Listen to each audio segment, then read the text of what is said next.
Hi everyone, welcome back to i-TUTOR IAS Academy, Tamil Nadu History NCERT series. Today we are discussing chapter 15, that is Indian National Movement from 1905 to 1960s. Okay, in the last chapter we discussed till 1905. Okay, so from here, this period 1905 to 16 is considered the extremist phase. Okay, and last chapter that was the moderate phase. So two phases are there for international movement, and it also called second phase of the Indian national movement. Okay, and historically significant because it marks a shift from the moderate approach of petition and prayers to direct action, mass mobilization, and formal demand for Swaraj, that is self rule. Okay, so that is the big change, significant change in this moderate phase and extremist phase. Okay, so key reasons for its importance is shift to radical goals, that is Swaraj, self-rule, and birth of mass mobilization, and Swadeshi and boycott movements, cultural awakening, political realignment, that is Surat split is there 1907. The movement faced an internal crisis when the Congress split into moderate and extremist. So two different kind of Congress there over differing ideologies and methods. Both ideology and methods are different, and Lucknow Pact is there in political realignment. There is that is on 1960, Lucknow Pact, and this was landmark year where the two factions of the Congress reunite, and the Congress and the Muslim League formed a united front to demand self-government from the British and foundation for future struggle. And this is the one of the foundation, the technique of non-cooperation and passive resistance developed during this time provide the blueprint for the later mass movement led by Mahatma Gandhi. Okay, and in this 1905 to 1916, there is a major events are there. One is partition of Bengal, that's on 1905. Swadeshi movement on same year, and formation of Muslim League on 1906. 1907 there is Surat split, and Morley Mindo reform is there on 1909. 1911 there is annual movement of partition, and 1914 there is outbreak of World War One. Okay, 1914 in between World War One happened, and home rule movement on 1916, and also Lucknow Pact. Okay, so these are the major significant events in between this second phase of international movement. So we will discuss further here in this chapter. So this period from 1905 was known as the era of extremism in the international movement, and the extremists or the aggressive nationalists believed that success could be achieved through bold means. Okay, so only the bold means only help to achieve the success. Okay, and the important extremist leaders were Lala Lajpat Rai, Bal Gangadhar Tilak, Bipin Chandra Pal, and Aurobindo Ghosh are the main leaders. Okay, so further we will discuss the cause for the rise of extremism in the international movement, main objectives and methods of extremism, leaders of extremists such as Tilak, Bipin Chandra Pal, and Lala Lajpat Rai, and the impact of the partition of Bengal on national movement, Swadeshi movement and achievement of extremists, the birth of Muslim League, and home rule. These topics we will discuss under this unit. And what are the causes for the rise of extremism? So first is failure of the moderate to win any notable success other than the expansion of the legislative council by the Indian Council Act 1892, and the famine and plague of 1896-97, which affected the whole country, and the suffering of masses, and the economic condition of the people become worse, and the ill treatment of Indians in South Africa on the basis of color, skin, and the Russo-Japanese War of 1904 and 5, in which Japan defeated the European power Russia. This encouraged Indians to fight against the European nation, that is in Britain, and the immediate cause for the rise of extremism was the reactionary rule of Lord Curzon. And he passed the Calcutta Corporation Act on 1899, reducing the Indian control of this local body, and the Universities Act 1904 reduced the elected members in the university bodies. It also reduced the autonomy of the universities and made them government departments. And the Sedition Act and the Official Secret Act reduced the freedom of all people. His worst measure was the partition of Bengal, that is on 1905. Okay, so these are the causes of rise of extremism. And main objective of extremists, their objectives was attain Swaraj or complete independence and not just self-government. So methods of extremists are, the extremists had no faith in British sense of justice and fair play, and they pointed out the forceful means by which the British had taken control of India. They believed that political rights will have to be fought for, and they had the spirit of self-reliance and self-determination. And the method used by the extremists were not cooperating with the British government by boycotting government courts, school and college, promotion of Swadeshi and boycott of foreign goods, and introduction and promotion of national education. And leaders of the extremists, so the extremists were Bal Gangadhar Tilak. So here one picture of Tilak is here, and Lala Lajpat Rai, Bipin Chandrapal and Arabindo Ghosh are the main leaders of this extremist.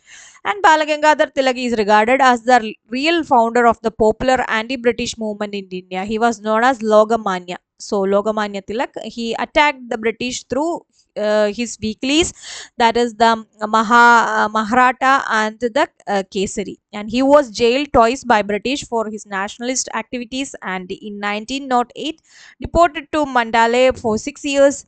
He set up the Home Rule League in 1916 at Pune and declared Swaraj is my birthright and I will have it. So that's a word by Bal Gangadhar Tilak. And Lala Lajpat Rai is popularly known as the Lion of Punjab. He played an important role in the Swadeshi movement.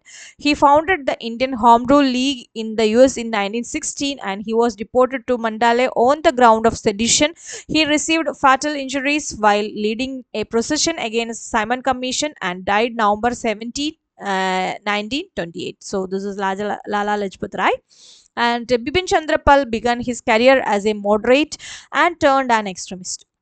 He played an important role in the Swadeshi movement. He preached nationalism through the nook and corner of India by his powerful speeches and writings. And Arabinda Ghosh was another extremist leader, and he actively participated in the Swadeshi movement.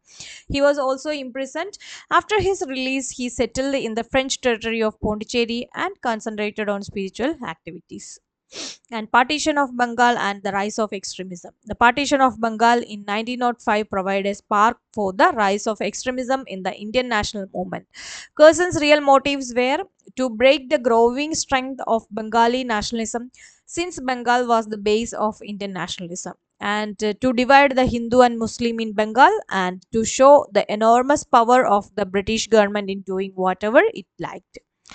So this is a picture of Aravindo Ghosh, and this is Dadan Bhai Navaroji. And on the same day, when the partition came into effect 16 October 1905, the people of Bengal organized a protest meeting and observed a day of mourning. And the whole political life of Bengal underwent a change, and Gandhi wrote that the real awakening in India took place only after the partition of Bengal. And the anti-partition movement culminated into the Swadeshi movement and spread to other part of India.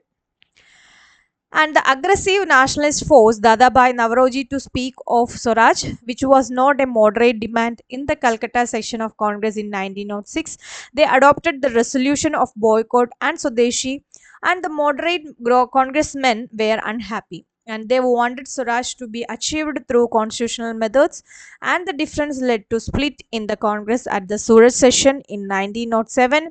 This is popularly known as the famous Surat split, and the extremists came out of the Congress led by Tilak and others.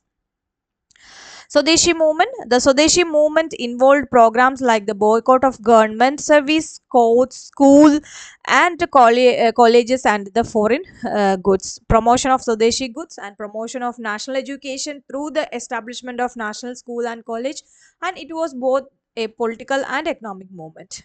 And the Swadeshi movement was a great success, and in Bengal, even the landlords joined the movement. The women and the students took to picketing. Students refused using books made of foreign paper, and the government adopted several tough measures, and it passed several acts to crush the movement. And the Swadeshi volunteers were beaten badly, and the cry of Bande Mataram was forbidden, and school and college were warned not to allow their students to take part in the movement or else there.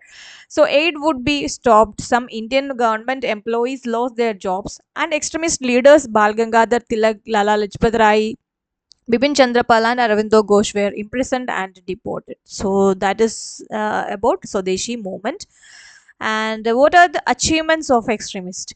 So achievements of extremists can be summed up as follows.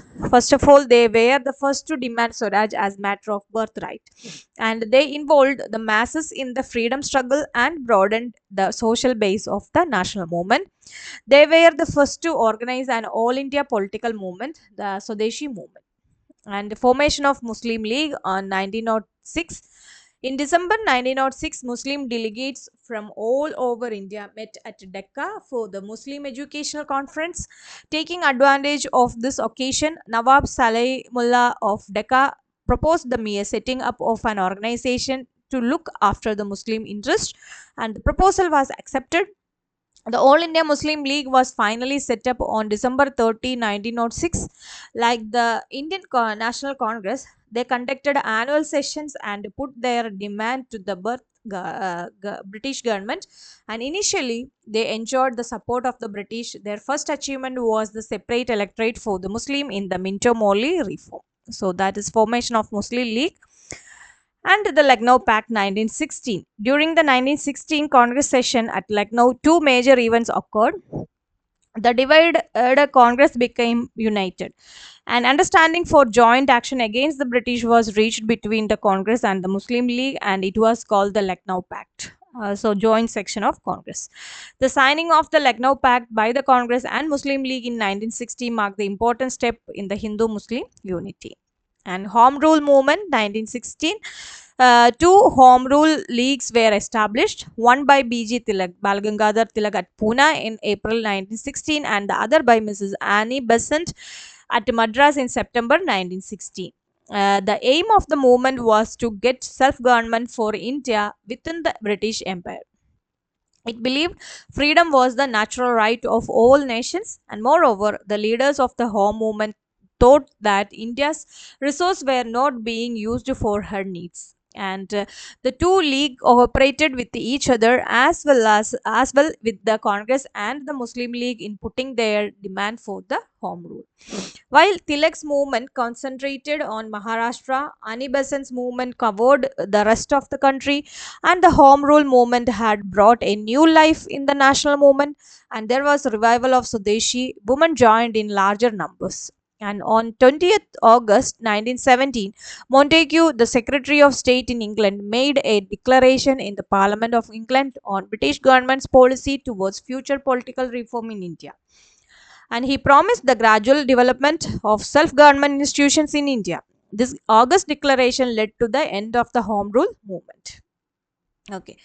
And the revolutionary movement in the first half of the 20th century, the revolutionary group sprang up mainly in Bengal, Maharashtra, Punjab, and Madras. Okay, that the major centers. And the revolutionaries were not satisfied with the method of both the moderate and extremist.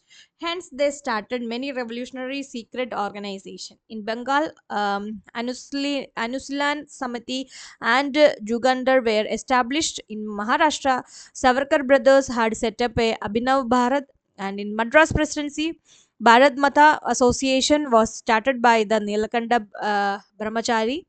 And in Punjab, Ajit Singh set up secret society to spread revolutionary ideas among the youth. And in London, at Indian House, Shamji Krishna Verma gathered Indian nationalists like Madan Lal Dhingra and Savarkar, VVS Iyer, and TSS Rajan. Lala Hardyal set up Gaddar Party in USA to organize revolutionary activities from outside India. So that is the revolutionary movement. Okay, so far we discussed the politics policies of the British government, such as the partition of Bengal contributed to the rise of extremists, and the aim and method of extremists were different from the moderates, and the Swadeshi movement became popular movement with boycott of government school and college, and Muslim were initially supported by the British, and the importance of the home rule movement, activities of the revolutionaries in causes of Indian nationalism. So these are the topics we discuss under this chapter. And so today we end here, and for more content, do like, share and subscribe our channel. Thank you so much.